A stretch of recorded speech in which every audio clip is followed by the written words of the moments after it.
الفصل 47 والفصول الدستوريه وفقا للتطورات السياسيه وتطور العمليه السياسيه في المغرب.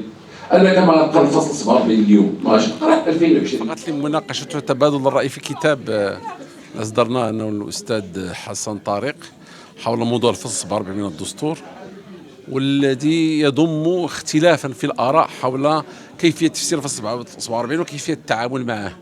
ارتأينا فتح هذا النقاش مع مؤسسة الفقه التطواني ووكالة المغرب العربي للأنباء، واستمعنا الآراء ديال المهتمين، وكذلك فتحنا معهم نقاش حول التعامل مع الفصل 47، حول دلالته، حول تعامل جلالة الملك مع القضايا السياسية اللي مطروحة الآن.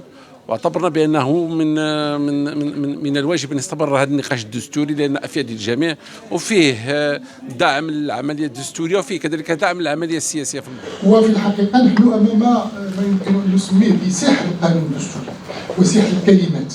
كل هذا النقاش هو في الحقيقه ليس حول الفصل 47، هو فقط حول الفقره الاولى من 47. وكل كلمة يمكن أن تكون منتجة لرهانات ولإشكاليات ولقضايا، ولا يمكن أن نتعلم هذا بنوع من الاقتصاد. يجب أن نعيش هذه المخاضات، يجب أن نستأنس، يجب أن نطور نوع من البيداغوجيا، الحوار العمومي الواسع حول مقتضى هذه الوثيقة الدستورية لكي نتملكها ولكي نستطيع في النهاية أن ننتصر لما يسمى في السياسة المغربية بالتأويل الديمقراطي.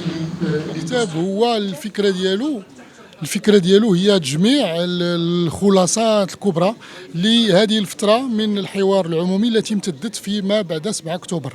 كان هناك جدل كبير ساهموا فيه باحثين فقهاء قانونيين وكذلك إعلاميين وفاعلين سياسيين حول الفصل 47 وبالضبط حول الفقرة الأولى من الفصل 47.